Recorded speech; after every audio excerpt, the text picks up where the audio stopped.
Good morning, everyone, and welcome to this Zoom session. First, let us see where we are in the syllabus. We are on Unit 5, and today we are going to do presentation strategies and oral communication. Today, we are going to try and cover most of the topics that are there in Unit 5. So let us see what this presentation consists of. We are going to look at what is a presentation, what are the factors that affect presentation. Then we are also going to know what are the other things that we need to keep in mind, such as kinesics and paralinguistic features of any language that helps us to make our presentation better and also interesting. Right. So what is a presentation? Presentation in layperson's terms can be defined as an act of communicating some significant message across to some audience. Presentations are very formal in nature. There is a certain time limit within which a presentation has to be made, and most of the presenters use audio-visual aid to convey their message across to the audience. So it is a lot different from having a face-to-face communication with anyone. And a presentation by its very nature has a very typical structure of the kind where it has an introduction, then it has a body, a conclusion, and a question-answer session. Now, there are three things that one must know before going for a presentation, which is very important in the planning of the presentation and structuring of the presentation. The first one is the purpose of the presentation. So the purpose of the presentation is extremely important, and it really decides how you would be making your presentation. How should the look and the feel of the presentation be, and why it should be that way. All of those questions are the ones that you deal with when you are, considering the purpose of presentation. And we will look further into what can be the purposes of presentation. The next is your audience. Again, audience analysis is extremely important if you want to make your presentation effective. After all, a presentation is being made to the audience. If there is no buy-in from the audience's side, then the presentation naturally would fall flat and you would not be able to convey the message across to the audience, which also means that there has been a communication breakdown and your message has not been conveyed across to the audience. Right. The next is the locale or the place of presentation. Again, this is extremely important in terms of your own prior preparation for the presentation, because you would want to be prepared for any kind of anything that comes up during your presentation there, and you should be able to manage that. And you can do that only when you know what kind of place, what the place is like where you would be making the presentation. So all of this is very, very important to know beforehand. Right. So let's look in further detail into the purpose of presentation. Now, presentations, planning and structuring depends upon the purpose for which it is made. The purpose can be of three kinds. It could be to inform or instruct. It could be to entertain. It could be to motivate or to persuade. Now, a presentation like this one, the one that I'm making right now, the purpose is to instruct or to inform my audience. For instance, there could be someone giving training on something at some place. Again, any kind of presentation which is meant to train people is instructive in its purpose. Or say, for example, the HR in its orientation program discusses about the company's policies and what are the benefits to the employees and things like that in its orientation program with the new employees. Then again, the purpose is to inform or to instruct the employees in this case. The presentations can also be made to entertain. You know of quite a few entertainers yourself, the ones that you see on television. So all of these entertainers make their presentations in such a way that the audience likes them, likes the presentation, and is also sometimes motivated to watch their programs more because of the kind of presentation that they put up before them. The next purpose that a presentation can have is to motivate or persuade. You must have heard of a lot of motivational speakers, and their presentation is structured in a way that it helps them to motivate or persuade people. For example, people like Sandeep Maheshwari. A lot of youngsters listen to him, and you must have seen the way he begins his presentation is very different from, say, somebody who is just there to inform or instruct people. He would generally, come up with some kind of a small story or some kind of an incident, and then he asks a question which engages his audience. So the buy-in is really high in his case. So people like him a lot. He is able to engage them in his presentation. So that is why his presentation is also really, really good in that sense. Right? So depending upon the purpose of your presentation, you will structure your presentation accordingly. The very idea of studying today what presentations are and what all to keep in mind while making a presentation is to not just understand what a presentation is, what are the purposes and things like that. The idea here is to learn it and to apply it to our own presentation. When we make it the next time, we would want to apply all of this knowledge that we are gaining today to our own presentation and make it more interesting.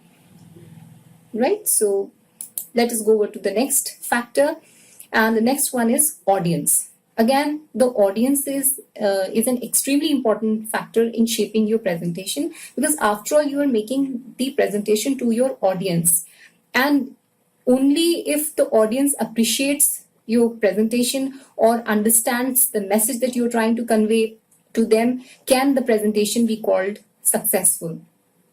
Right? So in order to make your presentation good or interesting in the eyes of the audience, you need to consider the following things about them. First is the age. Again, the age really determines how you would really go about in making the presentation. What kind of content would you be using in your presentation? For instance, if it is meant for children, you would like to include stories, dramas, or songs, and something of this kind, because this is what appeals to them. Right? So you would be using such kind of content to appeal to them. And in audiovisual aids, again, you would like to use a lot of nice pictures and colorful pictures, because that is what holds their attention.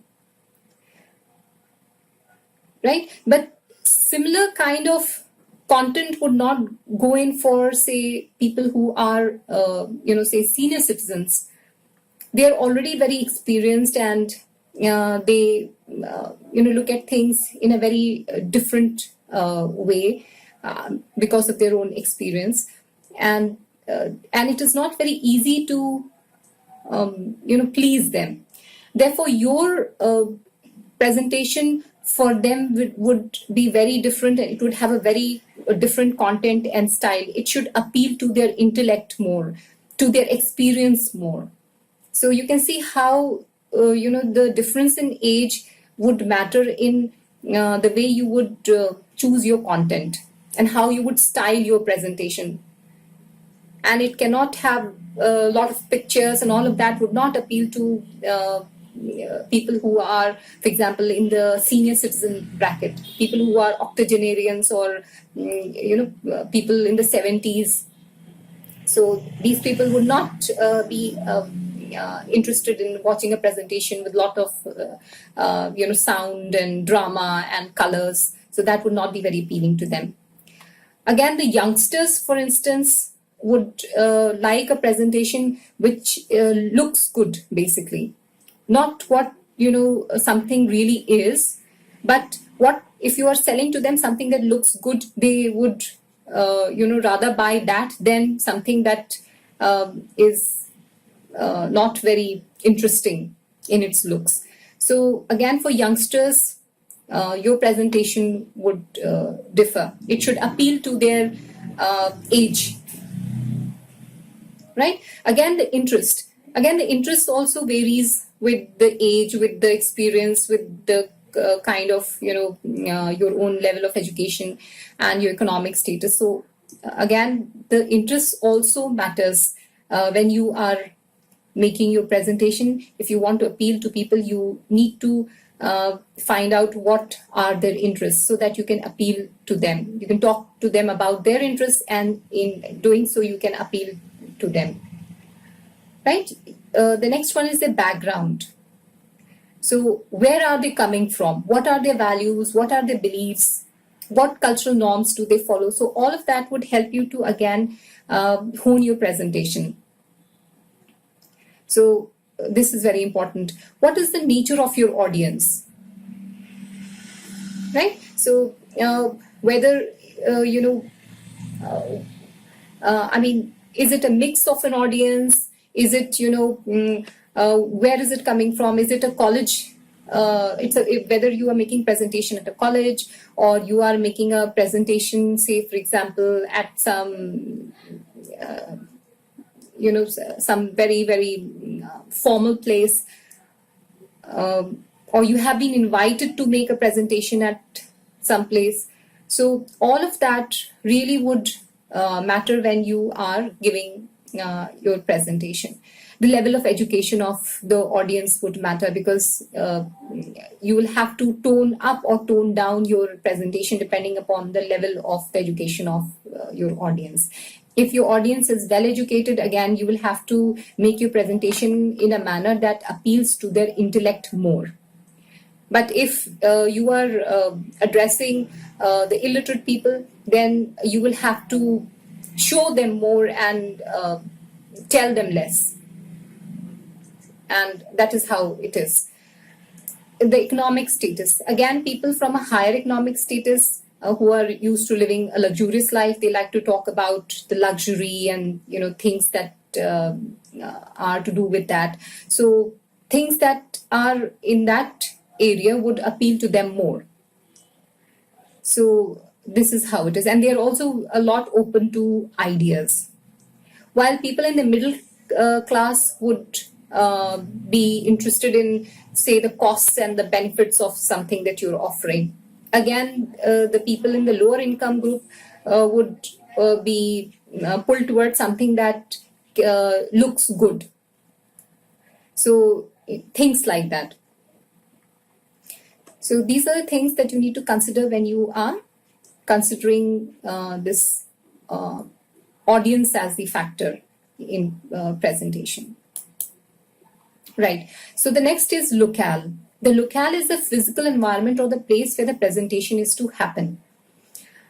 Right. Now this is also very important, because you have to be prepared beforehand to anything that may come up suddenly there. So you need to be prepared beforehand. Also, you need to see what all preparation needs to go into your own presentation. Whether you would be provided something or you would need to get your own to that place. So it always helps to know what kind of place it is, what kind of seating it has, where would you be standing up to speak, or whether you would be sitting down and speaking, whether it's a conference room, so you'd be sitting down and speaking with the people around the table, or you'd be standing at the podium and you would be speaking, or whether the people would be sitting close to you as you speak, or they will be spread out through the auditorium, and you'll be standing at a distance from them. So all of this actually helps you to tailor your presentation well.